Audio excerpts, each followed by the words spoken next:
کسی زمانے میں قازقستان کے ایک سرسبز و شاداب علاقے میں ایک لڑکی سولہ اپنے باپ کے ساتھ رہتی تھی۔ اس کا باپ بہت بوڑھا ہو چکا تھا، وہ لوگ بہت غریب تھے، ان کا گزارا بڑی مشکل سے ہوتا تھا۔ ان کے پاس ایک بوڑھی گائے تھی جو اب دودھ دینے کے قابل نہ رہی تھی۔ ایک دن غریب بوڑھے نے بیل کے ساتھ گائے کو بیل گاڑی میں جوتا، بیل گاڑی میں جلانے والی لکڑیاں رکھیں اور بازار کی طرف روانہ ہوا تاکہ ان لکڑیوں کو بیچ کر کھانے پینے کی چیزیں خرید سکے۔ راستے میں سے موٹے پیٹ والا ایک سوداگر ملا۔ اس نے لکڑیوں کا جائزہ لیا اور پھر بوڑھے کی طرف دیکھتے ہوئے پوچھا، اے بوڑھے، کیا تم یہ بیچو گے؟ بوڑھے نے عاجزی سے جواب دیا، کیوں نہیں حضور۔ سوداگر نے پوچھا، کتنے سکوں میں؟ بوڑھے نے کہا، سب 5 سکوں میں۔ سوداگر نے کہا، سب 5 سکوں میں؟ بوڑھے لکڑہارے نے اقرار میں سر ہلایا اور معاملہ طے ہو گیا۔ بوڑھا اتنا سیدھا تھا کہ وہ سوداگر کی چالاکی کو سمجھ نہ سکا۔ چالاک سوداگر جلدی سے پاس کھڑے ہوئے لوگوں کی طرف مڑا اور ان سے کہنے لگا، تم لوگوں نے سن لیا کہ لکڑہارے نے سب 5 سکوں میں بیچنے کا سودا کیا ہے۔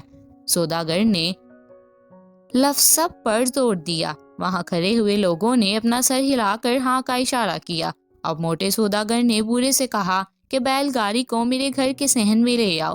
جیسے ہی بوڑھے نے لکڑیاں اتارنے کے لیے رسیاں کھولنی شروع کی، سوداگر نے تیزی سے اپنی جیب سے 5 سکے نکالے اور غریب لکڑہارے کو دیتے ہوئے کہا، اے بوڑھے، یہ سکے لے اور یہاں سے نکل جا۔ بوڑھے نے حیرت سے سوداگر کی طرف دیکھا تو سوداگر نے کہا، تم نے کہا تھا کہ سب 5 سکوں میں بیچو گے، کیا تم نے نہیں کہا تھا؟ سب سے مراد بیل گاڑی، اس کے جانور اور یہ سارا سامان ہے۔ غریب بوڑھا یہ سن کر ہکا بکا رہ گیا۔ پھر اس نے غصے سے کہا، تمہارا اور میرا سودا ختم۔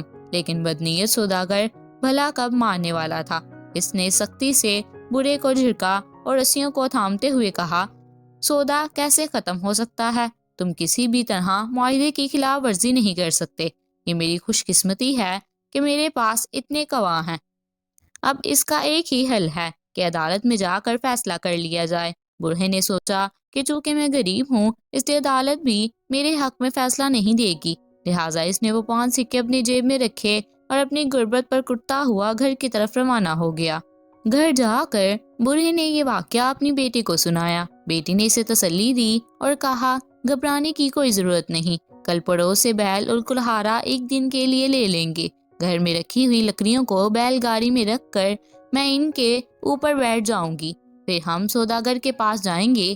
اگر وہ پوچھے کہ لکڑیاں بیچنی ہیں تو کہنا یہ لڑکی کی ہیں، اسی سے سودا کر لو۔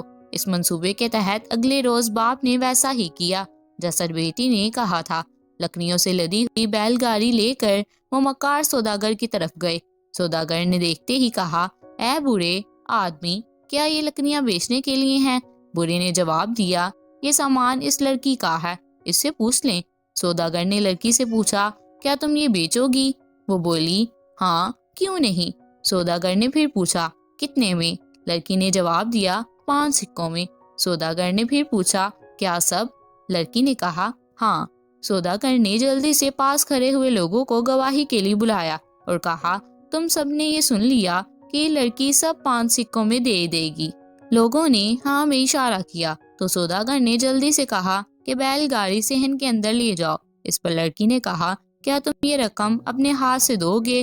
سوداگر نے کہا، کیوں نہیں، میں یہ رقم اپنے ہاتھ کے ساتھ ہی دوں گا۔ اس پر لڑکی نے پاس کھڑے ہوئے لوگوں سے کہا، کیا تم نے سن لیا کہ سوداگر رقم ہاتھ کے ساتھ ہی دے گا؟ کوئی نہ سمجھ سکا کہ لڑکی کیا چال چلنے والی ہے، لیکن یہ ضرور دیکھنا چاہتے تھے کہ لڑکی سوداگر کی مکاری سے کیسے بچے گی، اس لیے انہوں نے ہاں کہا کہ ہم نے سن لیا۔ سب لوگ تماشا دیکھنے کے لیے صحن میں جمع ہو گئے۔ جو ہی رقم دینے کے لیے سوداگر اپنا ہاتھ بڑھایا، لڑکی نے مضبوطی سے سوداگر کا ہاتھ پکڑا اور اپنا کلہاڑا اٹھا لیا۔ سوداگر نے ہلکاتے ہوئے کہا، اے کیا کر رہی ہو؟ لڑکی نے روبدار آواز میں کہا، مکار سوداگر، تم نے خود کہا تھا کہ اپنے ہاتھ کے ساتھ رقم دو گے۔ اس بات پر ہی سودا طے ہو گیا تھا۔ یہ بات سب اتنی تیزی کے ساتھ ہوا تھا کہ سوداگر گھبرا گیا۔ اس نے سوچا کہ اگر یہ معاملہ عدالت میں جاتا ہے تو میں مقدمہ ہار جاؤں گا۔ اس نے بے دلی سے اپنے ہاتھ کے بدلے 1000 سکے دینے کی پیشکش کی، جو لڑکی نے قبول کر لی۔